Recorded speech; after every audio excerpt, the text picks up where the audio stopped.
For USCFootball.com, I'm Keely Eure here with Dan Weber for instant analysis of USC's first practice of its 2020 spring camp. Now, Dan, days like today, it's hard to take in all the information that's coming at you. Of course, it was no pads, but still a lot of information. First off, let's start off with your general observations. What were your takeaways from today? Well, I think we saw, new energy with the assistant coaches on defense. I mean, they're patting on the back. Wide receivers who make great catches and running down the field, and a lot of good stuff. Louder, more excitement. We saw some guys, we haven't seen ever, like Gary Bryant or Josh Jackson, or we haven't seen in a couple of years, like Daniel Mater-Baby, that made you go, whoa, look at that. Yeah. And we saw Keaton Slovis. He warmed up like a starting pitcher, where he really took a very soft and early throws, and then he might have looked better than he did last year. I mean, he really threw the ball really well today. They've got him on a pitch count, but it's like 150 throws for practice. So they've only got basically two quarterbacks with Matt Fink, although, JT Daniels is moving pretty well considering when he had the surgery, and the second surgery actually. And he was out there kind of getting mental reps, and Clay was real happy about that. I thought in general, I liked it when they went one-on-one or seven-on-seven, that there was real competition between the DBs and the receivers. And if you caught the ball, you had to catch it pretty much through contact. I mean, the first play, first completion of the day, they're not supposed to be tackling, but Chris Steele, I guess it was Chris Steele and Brew McCoy, and Chris Steele put him on the ground just like that. And, Chris, stayed after it the whole practice, but they really went after one another in some of those areas where you can kind of do it when you're not in pads. But I liked a lot of almost everything you saw today. You felt this is better. This is way better. This is where you've got to go.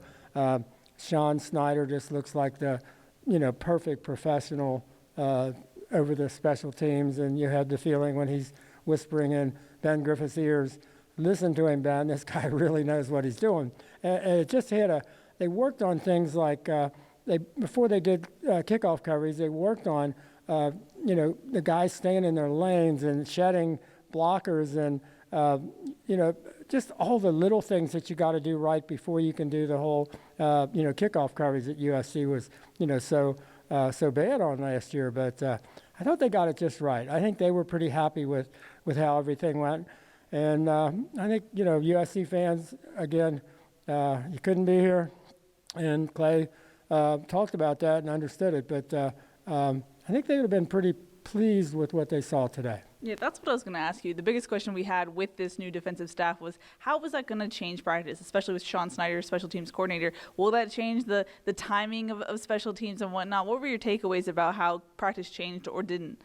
Well, I think just they immediately, after they did the kind of, length of the field where it's kind of a dummy scrimmage each direction. And then they jumped out, they did that on Brian Kennedy Field. They jumped out onto Howard Jones Field for the first time doing field goals. And the first thing you noticed were both Todd Orlando and Craig Nyvar were grabbing guys and making sure they were lined up properly. And it wasn't like, well, this is special teams practice, we'll just, watch. They weren't watching at all. I mean, they are really, really into it.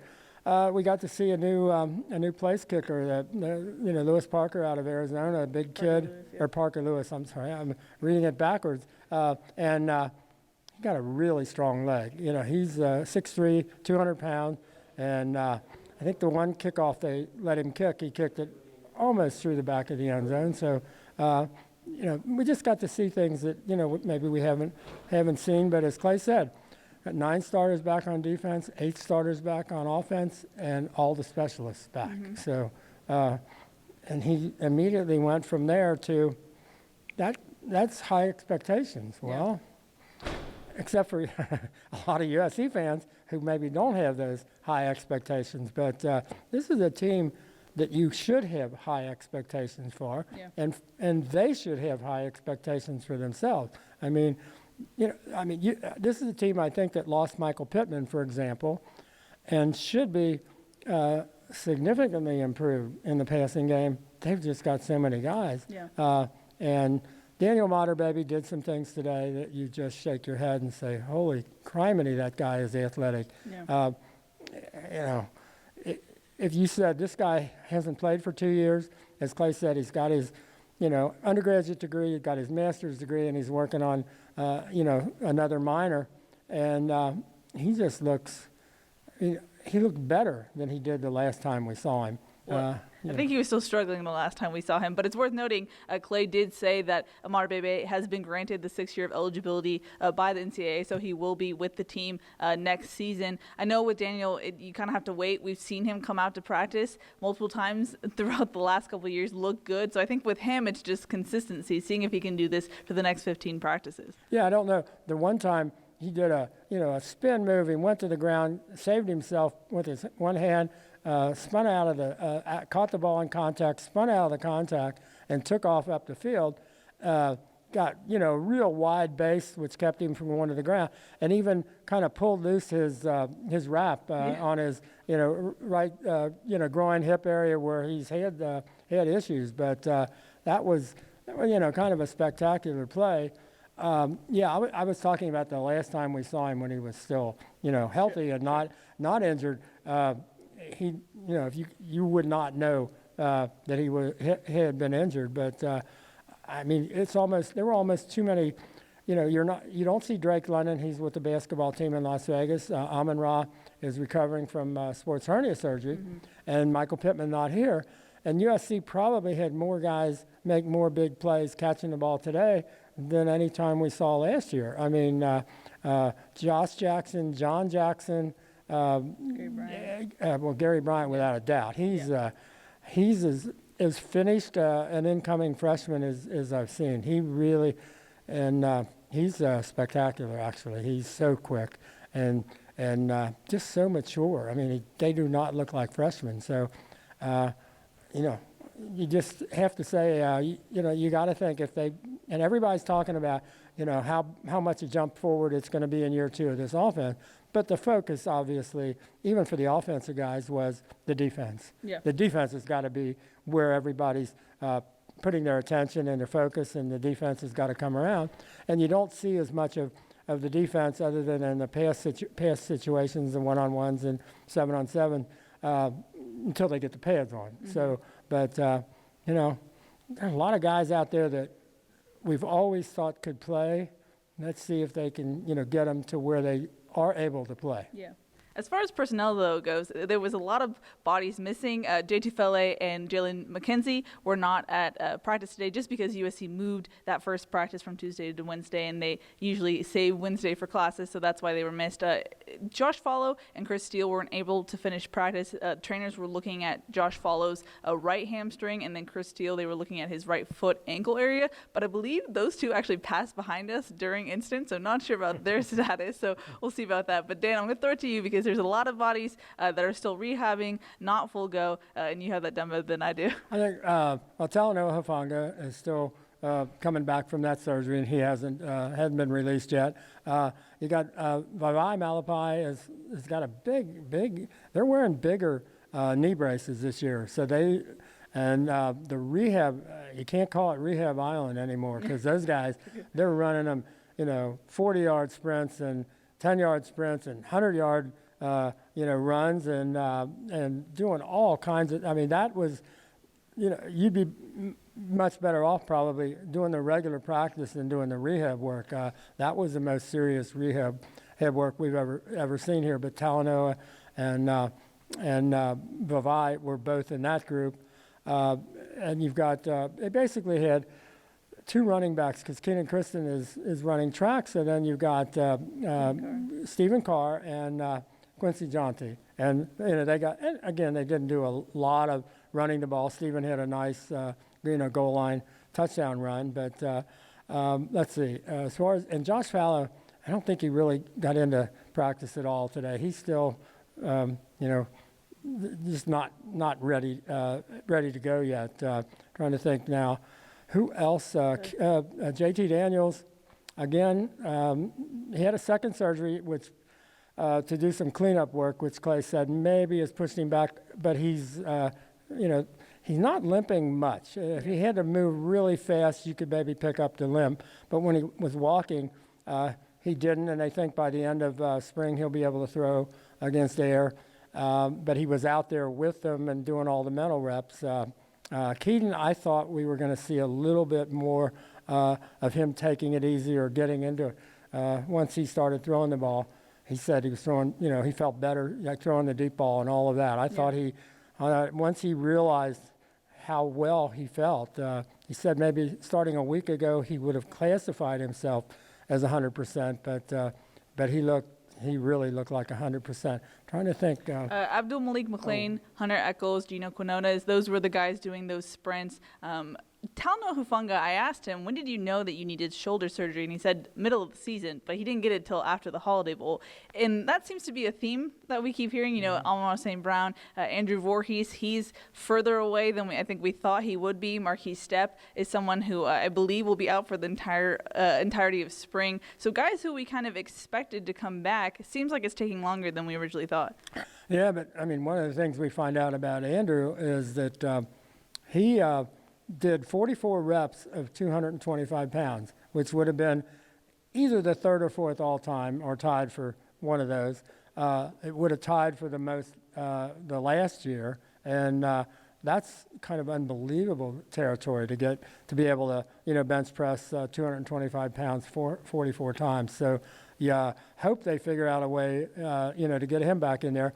It allows a guy like Jason Rodriguez and both centers to be in there, and it allows Jason Rodriguez, who's 6'6", 325 pounds. He certainly looks the part, and he didn't get as much work last year, but when you're that big, I think it may take a little while to get you there, but he's going to get plenty of work this spring, I think, and then Liam Jimmons also going to get plenty of work this spring. So if you do it right, you can use the injuries to get guys lots of work that maybe you wouldn't have gotten to see as much of. But as they said, they felt really good about what they're doing, but not for their depth. They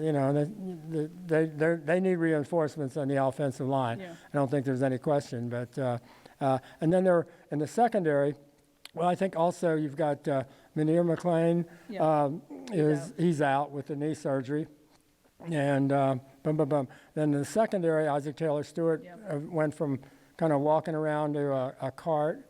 I'm trying to think, who else do we have? Who else? I'm a little bit like Clay when somebody asked him the question fairly quickly, can you talk about your injuries? And he said, could you be specific about one person? He said, it's like, man, we got a lot of them. Yeah. I didn't realize this is a number I don't think we knew. From last August till just recently, they've had 30 surgeries. Yeah. 30. Which is crazy. That's a lot of surgeries.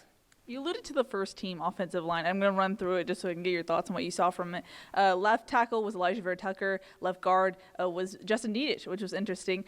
Center was obviously Brett Nealon. Left guard was Liam Jimmons. And then that left tackle, like you mentioned, right guard was Liam Jimmons. Right tackle was Jason Rodriguez. I believe Jason got more time than we expected just because Jalen McKenzie was out for class. But what did you make of that first line and how they're striving for that best five?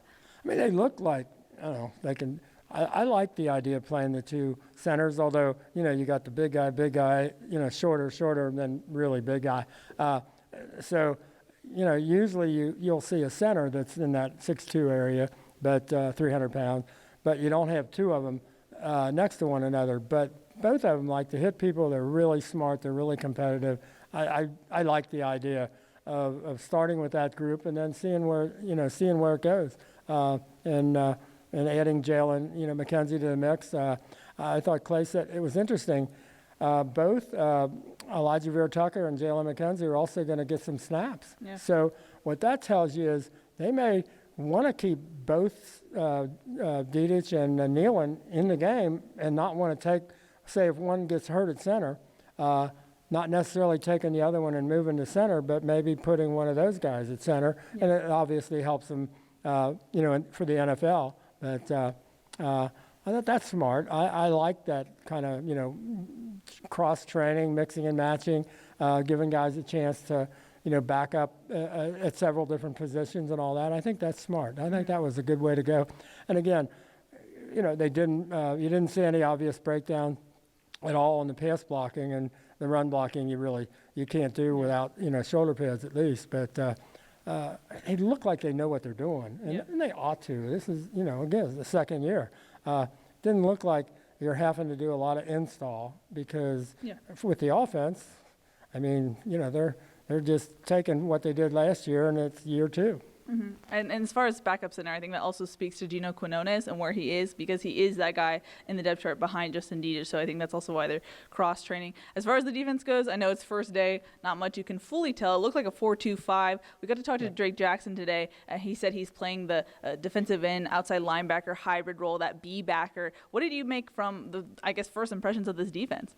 Well, first impressions of Drake was when he went by coming out of the tunnel, I thought, ooh, he's thinner. Yeah. He's leaner. He is. He's 255. He played at 265 last year, so he is leaner. I couldn't quite get him to say whether that was absolutely by design or not, but he's definitely playing, stand up more, I think, this year.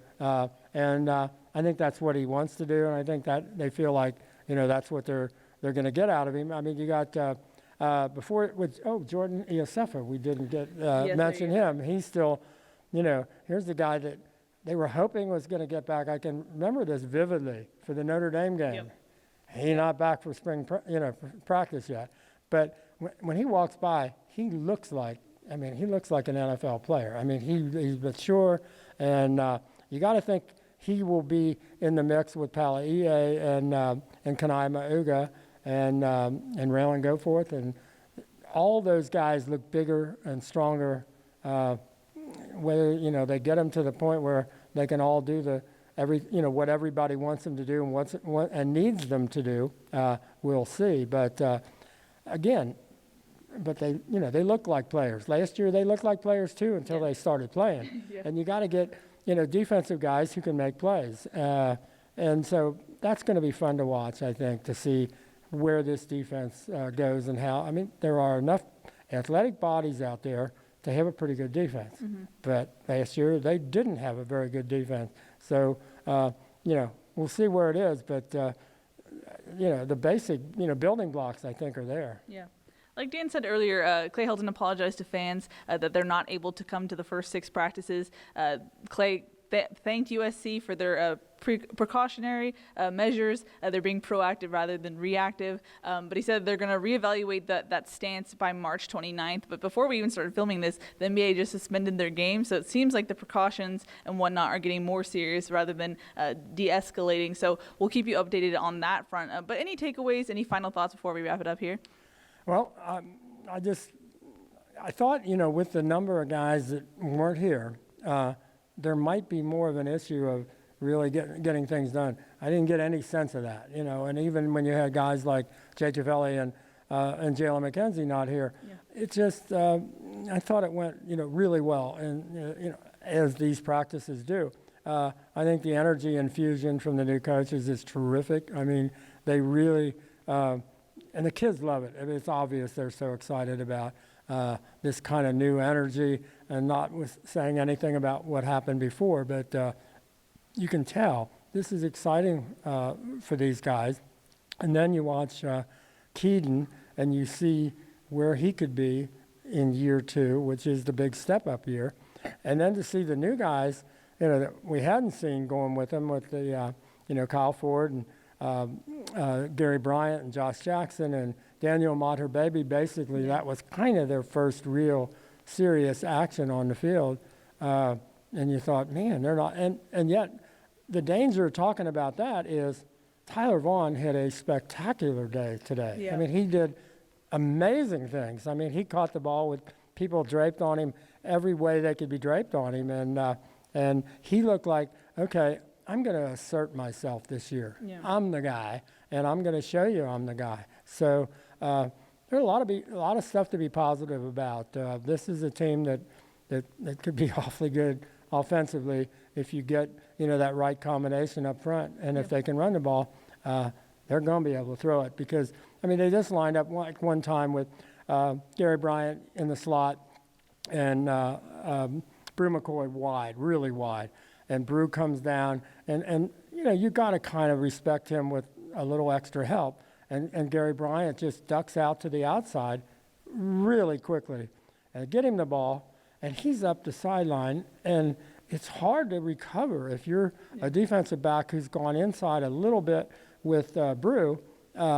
Gary Bryant is going by you. They did that a couple of times also with Daniel Mater-Baby, where they released him, say, the opposite way from H-back, and he's outside and able to turn it up quicker than anybody who's going to try to cover him. So they have a lot of that going for them, where they're going to be able to get some serious mismatches. Yeah. And Gary Bryant brings a dimension that, as good as they were last year, they didn't have anything like Gary Bryant. And so, I think it'll be fun. Mm-hmm. Alrighty, for the schedule, right now we're scheduled to have cover practice on Thursday and Saturday. That might change due to weather conditions, so we'll keep you updated. Just stay tuned to uscfootball.com and our Twitters. We'll keep you updated. But that's going to wrap it up for USC's first practice of its 2020 spring camp. For Dan Weber, I'm Keely Eure. For more, check out uscfootball.com.